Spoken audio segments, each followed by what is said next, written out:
আসসালামু আলাইকুম রহমতুল্লাহি ওবারাকাতু।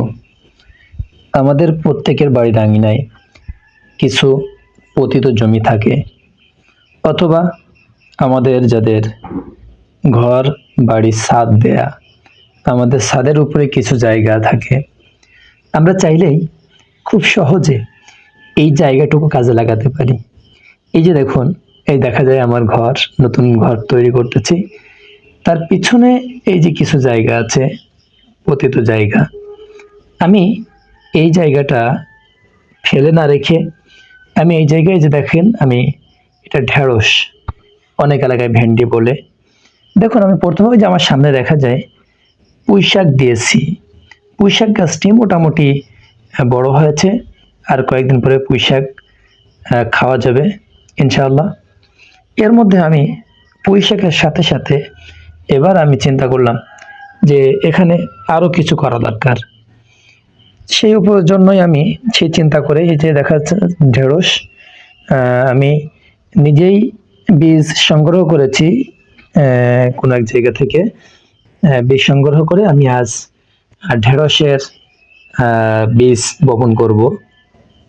ঢেঁড়সের বীজ ছাড়িয়ে নিলাম, কিছু পড়ে গিয়েছে মাটিতে, সেগুলো আমি উঠিয়ে হাতে নিচ্ছি। হাতে নিয়ে এরপরে আমি একে একে ঢেঁড়সের বীজগুলো আমার জমিতে বপন করব। আগেই বলে রাখি, এই যে জমিটা দেখতেছেন, পতিত যে অংশটুকু জমিটা, এটা হলো আমার ঘরের পিছনে। এটা আগেই আপনার চাষ দিয়ে নেওয়া বলতে কোদাল দিয়ে কুপিয়ে নেওয়া, যেহেতু অল্প জায়গা চাষ দেওয়া সম্ভব নয়, এই জন্য কুপিয়ে নেওয়ার পরে আমি পোশাক লাগিয়েছিলাম।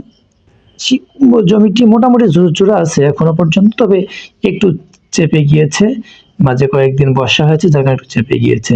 এবার আমি প্রথম একটা মাদা দিলাম, দেখুন, তারপরে দ্বিতীয় মাদাটি আমি আবার একটা কিছু দিয়ে খুঁড়ে নিচ্ছি। খুঁড়ে নিয়ে সেখানে আমি মাদা দিচ্ছি, যেহেতু আমার কোপানো আগে থেকে জমিটা।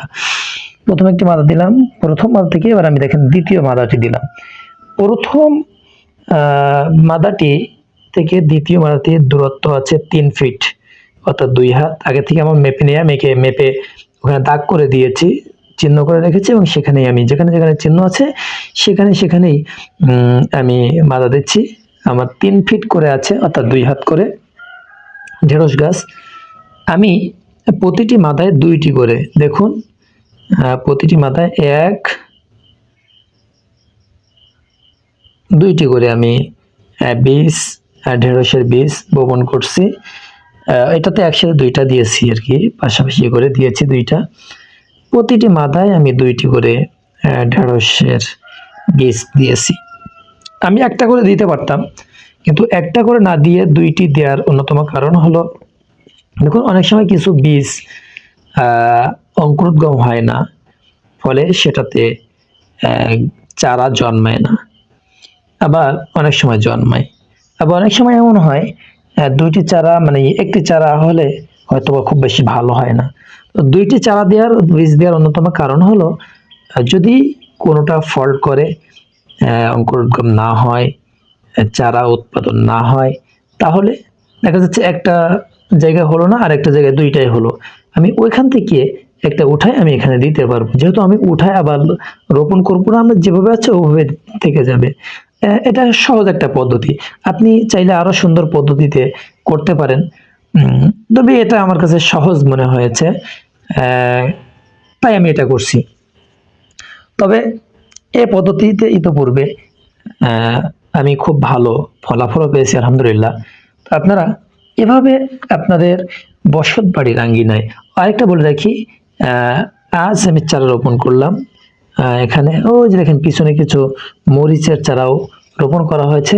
এবং আমি কিন্তু এই পদ্ধতিতে চাষ করে, এক কথা এটা সনাতনী পদ্ধতি বলতে পারেন, চাষ করে আমার পুঁইশাক গাছগুলোর অবস্থা দেখেন, খুব সুন্দর, তাজা, সতেজ, সবুজ, এবং খুব সুন্দর তাদের গ্রোথ আছে। মরিচ গাছেরও একই অবস্থা। আপনারা এই পদ্ধতিতে চাষ করতে পারেন। আমি পরবর্তীতে এখানে আরো কিছু গাছের সবজি চারা রোপণ করব। সেগুলো আপনাদের কি কি সবজি চারা এখানে আমি পরবর্তীতে আবার রোপণ করব, আপনাদেরকে দেখানো হবে ইনশাআল্লাহ। আজকে এ পর্যন্ত যারা এভাবে চাষ করতে চান চাষ করতে পারেন। সবাই ভালো থাকবেন, সুস্থ থাকবেন, আর আমাদের চ্যানেলটি অবশ্যই সাবস্ক্রাইব করবেন। আল্লাহ সুবহানাহু ওয়া তাআলা কবুল করুন, আমিন।